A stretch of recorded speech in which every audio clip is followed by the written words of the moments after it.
Rodrigo, gracias y bienvenido a Noticias Ya. ¿Cómo estás, Leonel? Muchas gracias por invitarme y bueno, y acá saludando a toda la gente del llano y muy contento de estar acá con ustedes y poder compartir este momento y bueno. ¿Pesa mucho el nombre de Jorge Ali Triana en un muchacho que quiere surgir o es una ventaja? Pues tiene de las dos, ¿no? Uno, cuando tiene un padre con ese nombre, con esa trayectoria, pues para llegar a superarlo, llegar al nivel de él, pues toca hacer un trabajo fuerte, ¿no? Uno, quitarse el nombre de él, porque pues es inevitable, es mi padre, es mi maestro. Entonces, pues a uno le toca hacer cosas grandes y hacer cosas importantes en el país para que lo reconozcan a uno como lo que es. Entonces ha sido una tarea difícil, he trabajado mucho, muy honestamente, y creo que se han hecho grandes proyectos, ¿no? Usted no es colombiano y es colombiano, porque es que no hay nadie tan colombiano como Rodrigo Triana, pero tengo que usted nació en República Checa. ¿Cómo es la historia? Sí, mi papá y mi mamá, Jorge Ali y Rosario, estaban estudiando teatro en la República Checa, en Praga, y yo fui fruto del amor de ellos dos y nací allá, dos jóvenes que estaban estudiando teatro, queriendo cambiar el mundo, y de ahí sale Rodrigo Triana y viví hasta los 4 años en la República Checa. De hecho, mi primer idioma fue el checo, lo que habla un niño de 4 años. Yo hablaba era en checo, yo no hablaba español. Cuando llegué a Colombia, pues me tocó aprender a hablar español, ¿no? Yo realmente soy del mundo, yo no soy de un solo lugar. Igual, ¿Cómo por un ejemplo, trasteo? sí, igual, por ejemplo, ahora tengo un cariño con el llano impresionante. Mi esposa es llanera, la familia de mi esposa es llanera, y entonces, pues, amo el llano y todos los meses estoy viniendo por acá a visitar y a ver, y me encantan estos paisajes, y me encanta su cultura, y me gusta mucho. Quería primero ser médico veterinario, pero termina siendo asistente de cámaras y otros trabajos. ¿Cómo se dio eso? Sí, uno, como todo niño, pues cuando tiene 10 años y le gustan los animales y toda esta cosa, y yo iba mucho al campo, en una finca que tenía mi abuelo materno, y entonces pues quería ser veterinario, ¿no? Pero pues un día descubrí una película que me impresionó mucho y ahí decidí como dedicarme al cine. Y fui asistente de cámara, fui asistente de dirección, coordinador, pasé por muchos roles que hay dentro de este oficio. Y pues también estudié en Argentina, estudié acá en Bogotá fotografía en Unitec, y pues fueron como 6 años estudiando y mirando y hasta que ya empecé a dirigir, ¿no? Hubo un tiempo en que se fue para República Checa a estudiar, pero regresó rápido. ¿Por qué? Sí. Son cosas de juventud, la anarquía, era un país un poco totalitarista. Yo era un joven de 18 años, estaba queriendo cambiar el mundo, ver un mundo diferente, y me choqué con el sistema y el sistema se chocó conmigo y no nos entendimos y fui expulsado. Entonces, cosa que creo que también agradezco de cierta manera, eso me hizo crecer mucho, me hizo mirar el mundo diferente, que tampoco bajarme un poco los humos, porque no podía estar en un sitio donde uno no se pudiera mover libremente. Entonces me fui, me vine acá y después me fui para la Argentina a estudiar cine. Y un día vi una película que me gustó mucho, de Roman Polanski, que me hace un director que aprecio mucho, toda Sí, su cinematografía grande. me gusta mucho, ¿me entiendes? Entonces vi una película que se llama El Inquilino y me impresionó esa película tan truculenta, tan loca además, porque es una película muy loca, y que alguien pudiera contar una historia así, y yo dije, no, yo quiero hacer esta vaina, yo quiero estudiar cine. Y empecé a navegar ahí, a investigar ahí, y dije, no, yo quiero hacer cine, ¿no? Pero ¿por qué precisamente le gustó, le llamó la atención El Inquilino? Una película que entre otras cosas fue muy polémica y que fue apabullada por la crítica en su momento. La crítica a veces le gustan las películas tan malas. Creo que la cosa de los gustos, sobre qué te gusta a ti, qué le gusta al otro, es lo mismo que con la literatura, con la pintura. Eso es muy difícil de saber, de ver, ¿no? Yo creo que cada uno tiene sus gustos. Yo era un adolescente, esa película en su momento me marcó, me impresionó que él como director se dirigiera de esa manera, como porque él actúa ahí muy bien. Me impresionó esa cosa como cuando la gente se mete en la vida de los otros, ¿cierto? Y en este edificio y cómo logran enloquecer a este pobre tipo, un tipo débil, un tipo pusilánime en la vida, y, y la gente es a meterse y sin darse cuenta de los problemas que tiene el otro, lo terminan jodiendo, ¿no? Creo que me despertó y me dije, uy, estas cosas se pueden contar en cine, y entonces dije, no, me encantó esa película y me marcó. No sé si la crítica haya dicho es buena o mala, el caso es que a mí me gustó, me sorprendió ¿Y lo inspiró? me inspiró. Usted hace una de las películas más recordadas aquí en Colombia, o varias, pero una de ellas me llama mucho la atención porque es grabada como en esa parte neurálgica de Bogotá. Usted logra como dibujar y contarle al país y al mundo en esa película, como El gato y el ratón, usted logra contarle cómo es la esencia de la comunidad, de la vida, de la convivencia entre colombianos de clase baja. ¿Cómo se le ocurrió esa idea de hacer una película como esta? Pues un poco con todo este dolor de este país, esta intolerancia que hay, no es solo en clase baja, sino en clase alta, en todos lados. Ahora vemos un presidente y un expresidente dándose en la jeta, hermano, y en vez de construir país, nos dedicamos a destruirnos el uno al otro. Bueno, entonces un poco con esa angustia de este país tan intolerante, con esa falta de tolerancia, ¿me entiendes? Se nos ocurre esta película, hacerla. Y con una anécdota que pues era pues el problema de la luz, ¿no? Y a veces que somos tan amigos, somos tan colaboradores y podemos luchar por tantas causas juntos, por una pequeña cosa destruimos todo lo que hemos construido. Y creo que es un poco una metáfora de lo que un poco ha sido este país, de lo que es. Entonces, y empecé a recorrer todos los barrios periféricos de Bogotá, y me encontré en Ciudad Bolívar dos barrios que me gustaron mucho, dos barrios que se acomodaban perfecto a la historia que yo quería hacer, y la hicimos. Y creo que es una película que me trae mucho, le tengo mucho cariño. Una película con la cual recorrí pues muchos festivales y muchas partes. ¿Costosa? No, pero pues era una película en ese momento que estaba en la media. Casos que pues igual trabajamos no sé cuántos años, no ganamos un peso, como acá todo es amor al arte. Entonces fue una película que le tengo un cariño inmenso. Un elenco que se aguantó estas jornadas tan duras. Además la película creo que casi el 50 o 40% es de noche, entonces Sobre todo que uno no espera que actores tan talentosos se presten fácilmente para trabajar en esas condiciones. Sí, ¿no? Y se metieron con la comunidad. Además fue un trabajo muy bonito con la comunidad. Y hay una anécdota muy bonita que tuve, porque yo tenía un barrio que era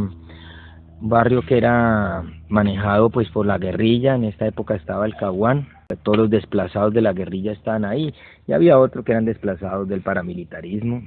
Estamos hablando de sectores como Casucá, por ejemplo. Casucá. Y entonces un día estábamos en una escuela y se reúnen los dos personajes, los dos líderes, y están el uno al lado del otro, y yo estoy en la mitad de ellos dos, y están viendo cómo se filma una película. Entonces eso me dio mucho agrado, cómo una película puede reunir a dos personas que se odian, que el uno no pasaba al barrio del otro, ¿me entiendes? Entonces, no sé, son cositas pequeñas, pero que uno dice que bueno, ojalá pudiéramos acá en este país, paramilitares, guerrilleros, delincuentes, ponernos todos en el mismo saco. Sería genialísimo. Y vamos a luchar por este país.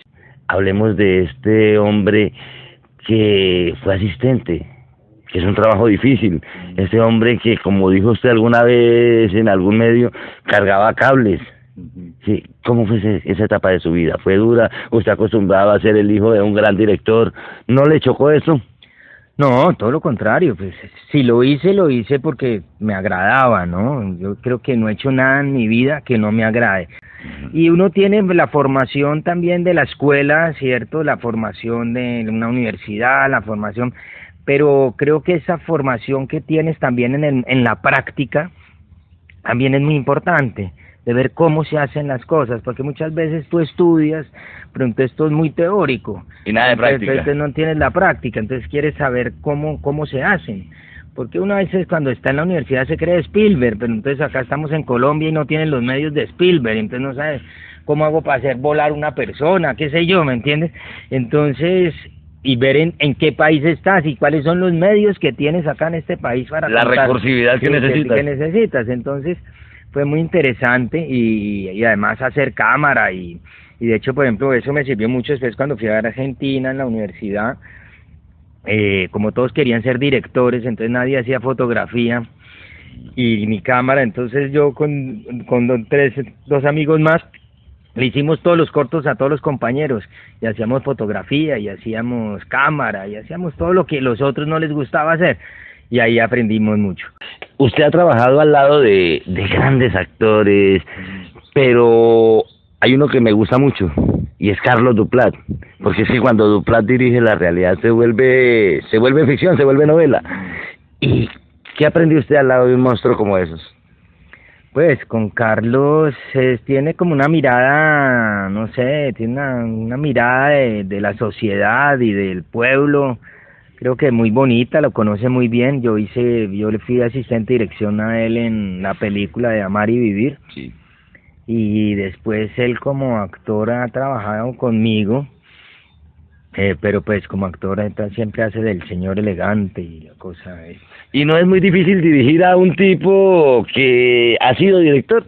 No, porque yo creo que él es un tipo muy respetuoso y es además que respeta el trabajo, como sabe que él es director, él respeta su oficio, él respeta su trabajo y no fue muy bien, ¿no? Hay otra segunda parte muy exitosa de su vida y tiene que ver con la película Soñar no cuesta nada. ¿Cuándo se le ocurrió hacer esa película? No, esto estábamos con Clara María, eso fue Clara María Ochoa, que es la productora, cuando sale la noticia, llega y me dice, Rodrigo, acá hay una gran historia, y dije, total. Y entonces con el mismo equipo, el guionista de Como el gato y el ratón, George Hiller, entonces nos reunimos los tres y escribimos el guión, Clara María se dedicó a producir la película y trabajamos todos los tres. Y sabíamos que era una película que había que hacerla muy rápidamente. Para que no se enfriara el tema. No se enfriara y porque ya habían varios que la querían hacer. Entonces el que saliera de primero... Ese pegaba. Ese la hacía. Y nosotros muy rápidamente nos metimos a hacerla. Fue una película, creo que se hizo en año, desde su escritura hasta el estreno. Creo que no duró más de un año y medio, porque había gente que quería hacer la historia y la iba a contar de otra manera, ¿no? Y sí, cada cual cuenta la historia como la que su visión. Entonces, pero pues la sacamos, fuimos los primeros y se logró, ¿no? Usted es un hombre muy sensible. ¿Qué le saca la piedra? ¿Qué me saca la piedra? El incumplimiento, la falta de estudio. Me saca la piedra cuando la gente se quiere justificar y quiere disculpar en vez de decir la cagué, asumirlo y ya. ¿Qué lo hace reír? Yo me río también mucho de, pues, como, no sé, esa cosa malvada que tiene uno del mal del otro, ¿no? Sí.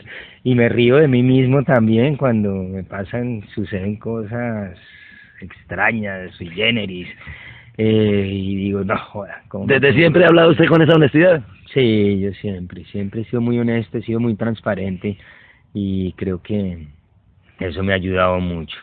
¿Usted ha llorado? Claro, muchas veces. ¿Qué lo hace llorar? No. Yo le tengo pánico a la muerte y cada vez que alguien cercano se muere o pasa algo así, lloro. A veces cuando se es tan injusto, me parece que, y han sido injusto con uno, por ejemplo, cuando me echaron de Checoslovaquia, me dijeron que era como un personaje no deseado, Y entonces yo dije, qué he hecho de malo? ¿Me entiendes? Era un adolescente. ¿Usted mismo se daba látigo? Sí, era un adolescente, un tipo pues sí, un poco loco, pero era un tipo bonito, honesto. Yo decía, yo no he sido tan malo, yo no he hecho nada malo. Y bueno, y hay cosas que pasan a veces acá, yo veo noticias y esto, y lloro y se me aguan los ojos.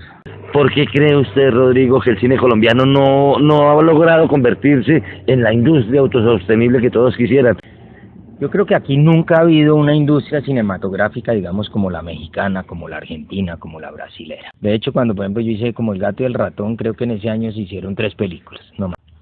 Entonces, yo creo que hay que hacer una combinación entre un cine arte y entre un cine comercial. Y llevar a la gente, invitarla y... Es decir, decirle, no solo centrarnos en el arte, porque aquí hay arte, sino mirarlo como empresa. mirarlo como una empresa, y esto es un negocio también, ¿me entiendes? Y otra, pues que somos un país pequeño, un país no, donde el público no está enseñado a ir al cine. Y 3, lo otro que sucede es que pues ahora con todas estas nuevas tecnologías y con todo este nuevo rollo, cada vez se vuelve más difícil que el público vaya a las salas. Entonces la gente prefiere comprarse un CD pirata y me lo ven 10 personas de la familia por 3.000 pesos en vez de pagar una boleta de 20.000 pesos. Entonces eso también nos tiene jodidos, porque pues si el público no va y el público no participa, es muy difícil que exista un cine acá. Y tenemos que también aprender a sacar nuestras películas, a saber lanzarlas, a saber comercializarlas y todo esto. Todo esto es un trabajo de todos, ¿me entiendes? ¿No? Porque yo puedo ser el gran director, pero yo no puedo creerme tampoco distribuidor, productor, de todo. Entonces tenemos que tener gente en cada etapa de una película. Yo creo que el cine colombiano pues está pasando por un momento, va a pasar por un momento, pero lo que más invito es al público, a que por favor vamos a las salas de cine, veamos el cine colombiano, apoyémoslo, y en esa medida creo que podremos hacer más cine y mejores películas. El público colombiano tiene que ir a las salas, apoyarnos y ver las películas.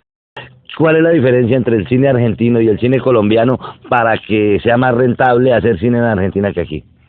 No, pues yo creo que tanto el cine como el teatro allá, el argentino tiene una necesidad de ir al teatro. Hay pasión. Ha habido una educación del público, ¿me entiendes? ¿Cómo ve Rodrigo Triana la situación actual del país? Pues soy una persona muy optimista, quiero que se haga la paz. ¿Vos crees en el proceso de paz? Creo en el proceso de paz, creo que hay que creer, porque si no hacemos la paz y si seguimos acá dándonos plomo entre todos, esta vaina no se va a solucionar nunca y nunca vamos a salir de este limbo en el que estamos, y creo que hemos hecho muchos intentos, no quiero decir si fallidos o no, sino son procesos, y dentro de los procesos hay momentos que se equivoca uno y hay momentos donde triunfa. Entonces creo que lo del Caguán fue un momento, se le dio una oportunidad, no creo que sea un error, sino son procesos que tiene que llevar un país para para llegar a una cosa tan compleja como es la paz en este país, que tampoco esta guerra no es porque sí, esto tiene un sentido de gente desplazada, gente que han sacado de sus tierras y se han generado estos grupos guerrilleros. Entonces eso también tenemos que saberlo, y tenemos que saber que todos los colombianos tenemos que apoyar y tenemos que dar un granito de arena y tenemos que colaborar en este proceso de paz, y creo que tenemos que ser críticos pero no destructivos. Y creo que un poco al presidente Santos, yo no quiero decir que todo lo que haga se está haciendo bien, pero hay que ser más... Entre Santos y Uribe, ¿con cuál se queda? Con Santos. Y pero tenemos que ser más constructivos y menos destructivos, ¿me entiendes? Y menos... acá siempre que estamos hablando, pues que hay que darles plomo, hay que dar plomo, hay que dar plomo. Cultura guerrerista. Pues guerrerista, y así no es. Yo creo que ese no es el cuento. El cuento es haciendo la paz, y para esto necesitamos también mucha educación y mucha colaboración de la ciudadanía, ¿no? Esta es la visión de uno de los mejores directores que ha tenido el cine colombiano, Rodrigo. Muchas gracias por estar en esta mañana con nosotros. A ti, muchas gracias por invitarnos y ojalá vivamos un país más alegre, mejor y lleno de esperanzas y de grandes proyectos y triunfemos.